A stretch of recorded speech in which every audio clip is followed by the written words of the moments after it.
Hello, everyone. Welcome, welcome, welcome. This is Kate Sanka. I'm the executive director here at Teach Access. We are absolutely thrilled for the level of engagement and participation we've seen the last 2 days. We're so glad you're joining us here in this session and really appreciate those of you viewing this later. Um, we are going to, um, or I'm going to share a little bit of information first about the environment, and then I will turn it over to our distinguished guest here today. So after this, we have two more sessions today, so we invite you to stay for those. Um, Before we get started, I did want to let you know that the chat feature is open in this session so that you can message to everyone. We do know that it can interfere with screen readers, so if you would like to turn off the Zoom chat feature, be assured that we'll be sharing out any pertinent information that's shared in the chat as we move through this session. We do have captions provided by a live captioner today. To access those, please click the CC button that says Show Captions along the bottom of your screen. We also have ASL interpreters here today. If you look for the interpretation button in the bottom menu bar, and it's an icon that looks like a globe, if you click that and select American Sign Language, a new window will pop open that you can move around your screen for preferred viewing. We also really encourage you to use the Q&A or question and answer feature to send your questions throughout the presentation. And towards the end, or when it makes sense, our presenter will get to those questions and answer. You can submit questions anonymously if you'd like. If you have any other questions, concerns, or accommodation needs during the session, please use the chat feature and send a message to the hosts. You can choose to send it directly to the hosts and panelists, and we'll be able to assist you. This session is being recorded and will be made available to everyone after the program has concluded. Without further ado, I'm absolutely excited to introduce our next speaker. I've known her for a few years and she's absolutely amazing. We have Lucy Greco here, an accessibility evangelist, and she'll be presenting how to make sure AI doesn't discriminate against people with disabilities. Lucy, the floor is yours. Thank you, Kate. And I have to tell you, we're only as amazing as the people that surround us. And because I know you, it just makes me a little better. So thank you. Welcome, everyone. Let me tell you a little bit about myself before we get started. I am a totally blind accessibility evangelist. And as an evangelist, it's my role to help people understand and embrace the ideas of accessibility and inclusiveness. Being totally blind, I'm talking to you from my lived experience. So that's kind of just a little tiny bit on me. And without further ado, we're going to move forward. The slides have been shared and are in the folder. But for any of you who don't want to go off and read them in an accessible way, if you have a disability, don't worry. The slides aren't important. They're not really important. The titles is all I actually really care about, and the bullets are just some talking ideas. If I don't mention all the bullets, it's because I just forgot on the moment. So saying all that, here we go. What does it mean to be inclusive? Well, inclusive means that, you are thinking about who the people are, not necessarily in the room with you, not necessarily in the city, country with you. You're thinking about people and all kinds of people and all ways that people do things, interact, think, engage, their histories, their futures, their economic backgrounds. All these things are inclusivity. And are you not inclusive if you haven't thought of one of these things? Maybe. But if you do your best to try and include people from all these different kinds of situations, lifestyles, etc., you are going to be more inclusive. Inclusive is not a definitive end. It is an idea that grows and flows and becomes richer.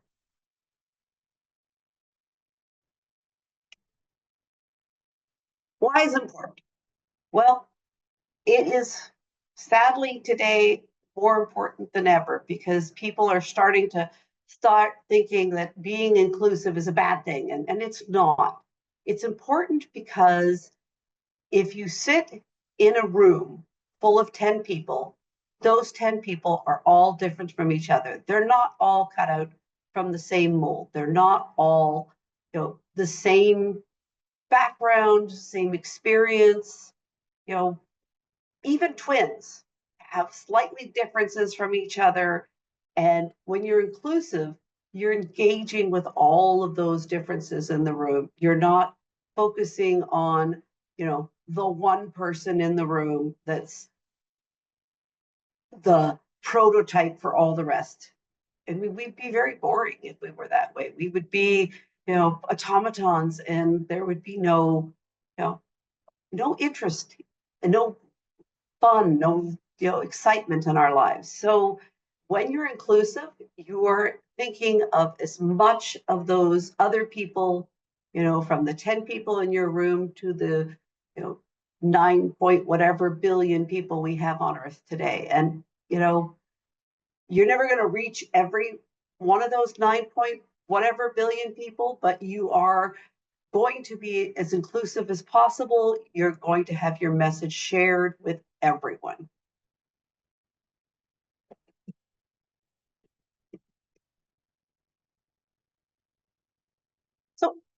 So what types of diversity? So, I mean, on this slide for the blind viewers that may not be looking at the slides, I have several groups mentioned: women, men, people from different economic backgrounds, people from different sociological backgrounds, people from different countries, people who speak different languages, people who, are people, different color skins, different, ways they speak, different languages they talk. And then I bet some of you are thinking, Lucy, did you make a typo on this slide? Because the last two bullets are people with disabilities, and then the last bullet is people with disabilities. It's really important to think about that. That's the group that always gets left out when we talk about diversity and inclusion. Those of us in the field think about it, but in general, people with disabilities tend to not be understood as much, and they're left out of the, quote, DEI initiatives a lot of the time. And I'm here to tell you that you need to think about people with disabilities. And the nice thing is when you do think about people with disabilities and make things work for people with disabilities, every other group that's mentioned there actually enjoys what you do better than they would have if you hadn't.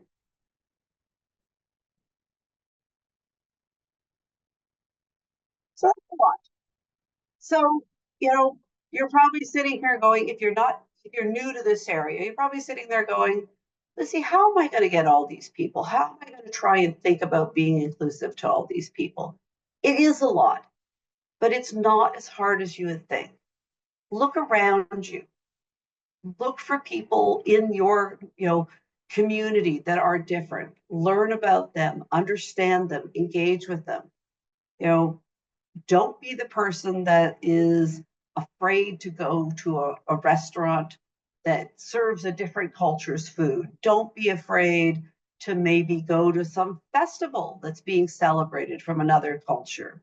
Don't be afraid to sit down next to somebody on the bus. And, if they're willing, only if they're willing, don't force the issue, have a conversation with them, and don't just talk about, hey, I see you're different, but more, what, ask the kind of questions like, have you seen any good movies? And what did you think of that movie? And understand what their emotional experiences are in the world. Because, even if you're talking to your best friend may have a different emotional experience or a different kind of understanding of what it's like. So, if you've hit everybody up on the slide before this, you're not done, but you're also a long ways along the path, and you're just going to keep adding those experiences, those diverse experiences, and the conversations you've had and what you've learned to anything you create. All right, that's the diversity and that's the inclusivity in this in this presentation. So this is the number one thing now. I'd be really, it's the hardest thing in the world for a person with a disability to come and use a new tool. And now we're talking about maybe, say, an AI chatbot or an AI database exploration tool or anything like that. You've done everything you can to make that database itself or that, the chat's language model include everything possible because you're great people and you've enjoyed doing that. Really done a good job. But what if you forgot to make your user interface successful? That can be a complete blocker and a complete stop. And, I'd like to say that everything in the world today is accessible. It's not. And it's really problematic. I've used several different popular chat tools in the last few months while I've been doing research. And not one of them gets it right. They all have a little bit different and a little bit, clunky interfaces. Some of them are getting better. But for example, one that's actually specifically meant for college students, because I actually work at UC Berkeley, I work at a college. And there is an AI that a couple of our students created that the interface is terrible, but they've done a really good job of creating, a chat that helps students do the research they need to do. And, it helps maybe a sociology student do research for a paper and gives them the tools they need to do that research properly, including how to cite it and where the data came from. Really great tool. But if you're a blind person trying to use that chat tool, I was not able to negotiate that interface. It was full of things that said they were clickable. There was no buttons. There was no links. I couldn't navigate through the interface itself to find, my prompts versus what the responses were. I didn't actually find the citations that were supposedly available for everyone in this particular chat. And that's, it's very disappointing. It's a tool that is cheaper because it's for students, but it could be totally free and it could still be blocking people with disabilities like myself from being able to use it. Other tools that I've tried, every time I type in a new prompt into a chat, for example, I have to go through the entire chat history every time to find my response. I did try out one of the most popular ones yesterday, and I was like really impressed because now what it does is I type in my prompt and it automatically speaks the response and it just continues to speak the response. But when I wanted to go and find, the responses to record some of the stuff it had said, I couldn't actually navigate to those particular items to say, copy that little pearl of wisdom that the chat had found for me. I'm going to take a quick break here for any questions in case there's something building up in the chat. Kate, how are we doing? Lucy, we're doing great. I haven't seen any questions come in yet. We'll just Oh, pause for a second, yeah. see if anyone wants to ask one right now quickly. Comments, anything you can think of that I might have missed in inclusivity and user interface. All right, I'm going to move on then. Okay, so now we're getting down to the nitty gritty. Here is a picture of an individual.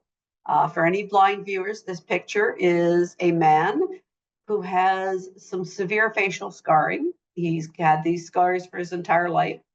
Actually, he's been a very dear friend of mine for years. And when I first met him in person, he said, if you've got somebody with eyes with you, just tell them to look for the guy with the severe facial scars. So, I mean, it's his identity to him. He recently tried to buy a new iPhone 16 and brought it home from the store and returned it within a couple of hours because he was not able to use the new AI facial recognition that Apple has included with the iPhone 16. The phone kept telling him to open his eyes. In fact, in the image here, he actually doesn't have one eye. It's completely gone, and there's no eye for him to open, and the other eye is a false eye as well. So he couldn't open his eyes. The image, the facial recognition algorithm refused to work. Well, he can't use that phone because his work requires that he have a password protected and biometric protected device to check his work email and do any kind of work communication on it. So he was not able to continue to use that phone. It wasn't like he could just keep it unlocked all the time, because then he couldn't do any of his work that he needed to do. And he returned it because, what choice did he have? So I'm going to move on to the next slide. And here's where we're going to start having some discussion. So what could they have done better? Here's some of my ideas. The biggest disappointment in this particular situation was he had been using face recognition since it came out. He has used it on previous older models, and it worked fine. He had an iPhone 12, which was what he was trying to replace at the time. And he was not able to, didn't have anywhere near the problems that he had with his iPhone 12 with the 16.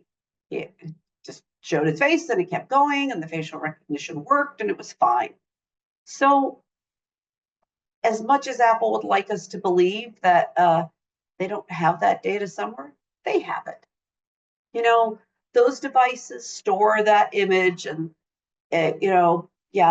we might be told that they never write home to the mothership, but somewhere along the lines, that data is there. That biometric data is stored somewhere for a person to use again. Say their phone got lost or stolen. It's easy to get the next phone and switch all that data over and build from it. I happen to know that somebody with very similar facial scarring actually works at Apple.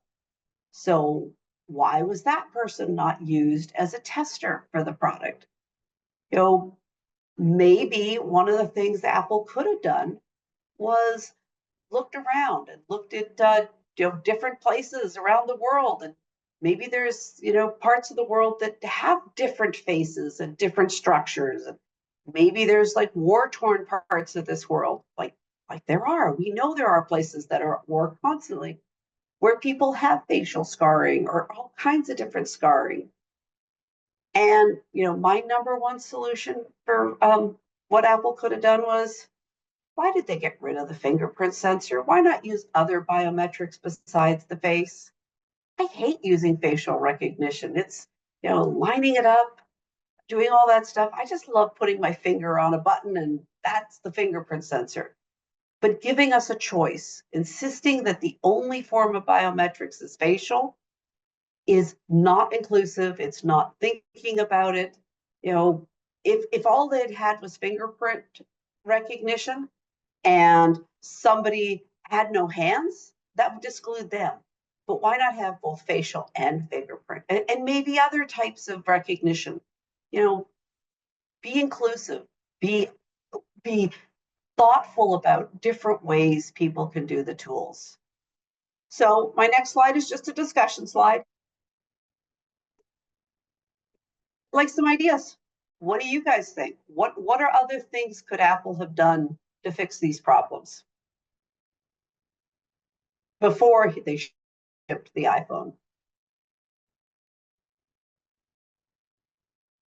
This is Kate back here. Yeah. I'll keep an eye on the chat here. Give people a moment to think and respond. And the chat is open, everybody. So feel free to just pop answers in. No answer is the wrong answer, by the way. This is just a brainstorm.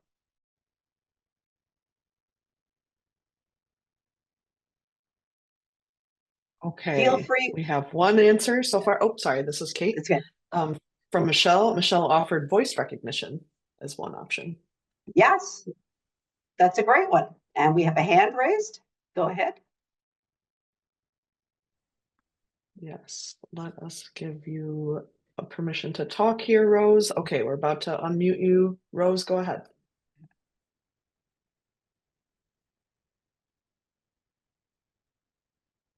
Your mic's on now, Rose.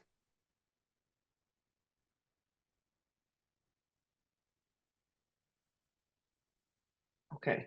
Rose, can you hear us? If you'd like to ask your question. Okay, I see some other answers coming in. We'll return to Rose in a moment and see Okay. if we can get that working. Okay, Yep. so we have some other answers here, Lucy. Emily suggested a PIN code. Oh, yes. Um, PIN codes are great. That's what I use when I don't have my fingerprints. let's see. Naheen offered, I believe they are currently working on adding a fingerprint option to their capture button because we do not know if it secretly contains a fingerprint sensor too. Looking forward to it. Yes, there we go. Angelina says allowing users choice of tactile and non-tactile recognitions. Yes.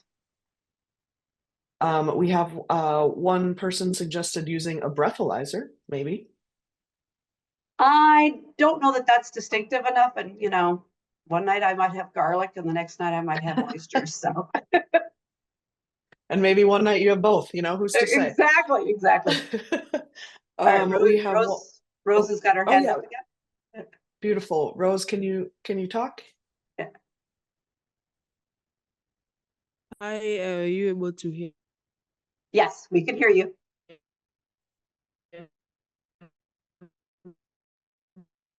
me? Sorry, Okay, Rose, it's a little Um, choppy. Oh, yeah. can you hear me now? Yes, that's okay, we better. can Much hear you better. now. Yeah. I had a suggestion for inclusivity. I think they could also incorporate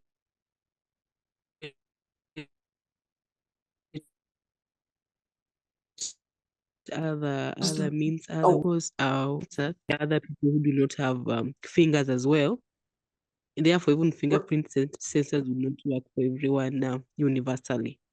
So I think it would be better if something universal could be created to everyone so that it fits every need. Thank you. Yeah, exactly. Like think about different things. I mean, if television is to be believed, and I mean crime television, apparently we all have unique ear prints as well. Come up with something that people can try and do and give them options and give them choices. That's really wonderful. You know, you guys are doing great. You're all we coming have up with inclusive ways. Go ahead, Kate. a few more, Lucy. People are Uh, excited to share. I love this. I do too. That's why Um, I do this. yeah, we have one from Mike who says ensure people with disabilities are included through the product life cycle, pardon me, from design, develop, testing, deployment.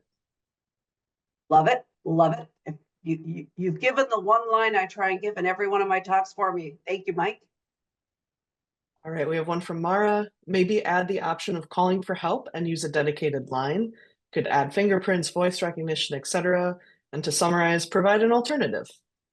Yeah, I love it. I like that dedicated line idea. I mean, that's a really interesting, an interesting thought process there. I like it.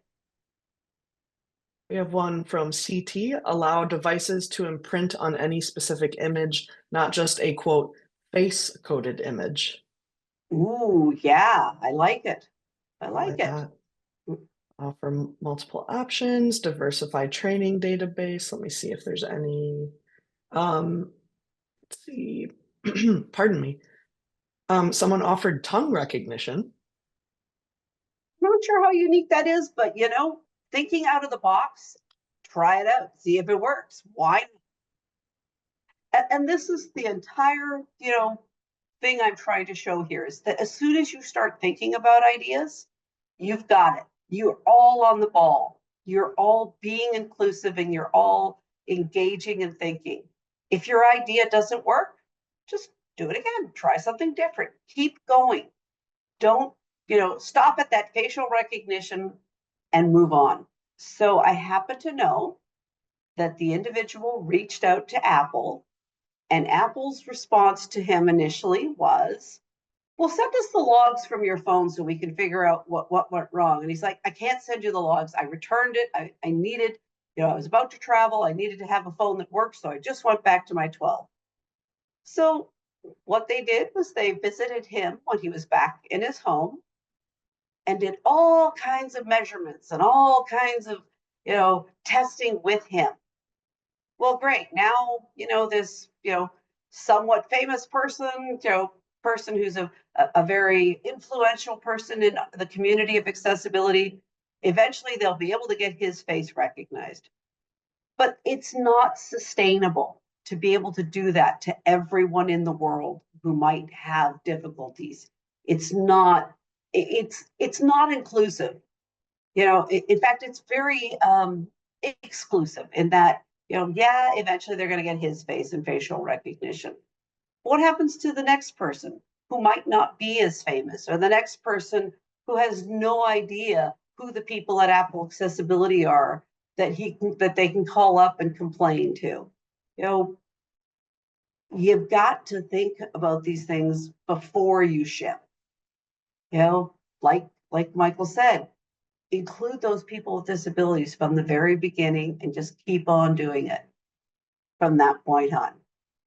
All right, Kate, do we have much more or should we continue? We do have a good number left in here. I think we have about 4 minutes left total. So up to you on if you want to hear more or let's skip on. okay. AI for coding. This is really important. So you're creating an AI that actually will help people code. You've got to think about what the data is you're teaching that LLM, large language model. What are you going to do? Where are you going to get that data from? The biggest mistake that the current ones out there is that they took everything on the internet and they pulled it all together and made one big giant, language model on coding. So what ends up happening when you do that? You get the good and you get the bad. And there's no way for this computer to understand what's the good and what's the bad. One of these models was developed by taking the entire, archive of Stack Overflow and putting it all into its LLM. But there's, for every good example of code in there, there's probably 1,000 examples of bad code. And the language model was not trained to distinguish what was good and what was bad. So if you are developing, a chat model, or if you're developing a product that is supposed to try and come up with the right answers, you've got to find a way of ranking the data and find a way of curating what you choose and what you pick.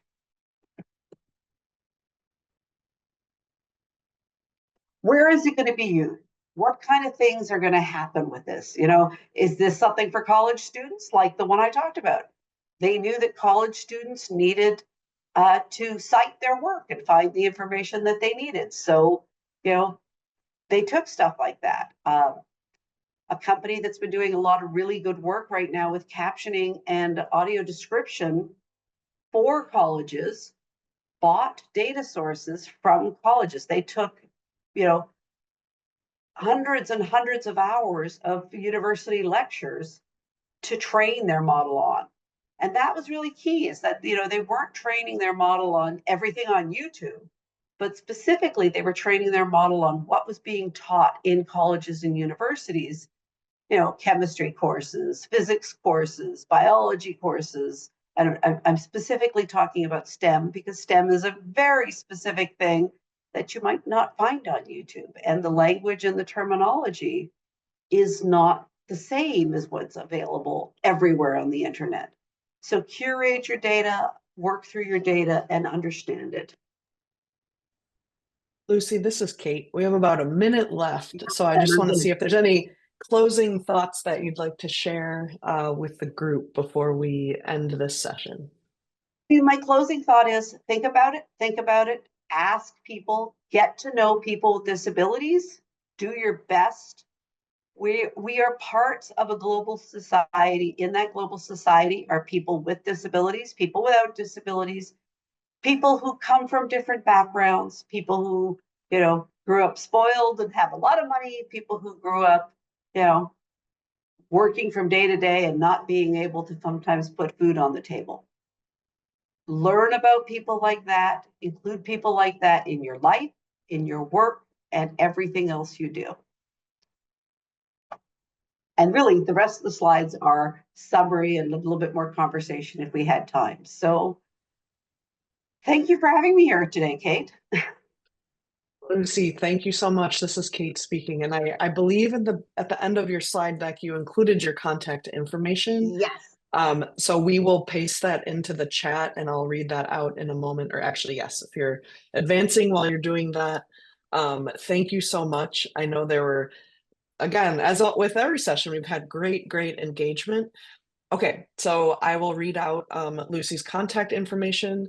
Again, it's Lucy Greco, and her website is accessaces.com.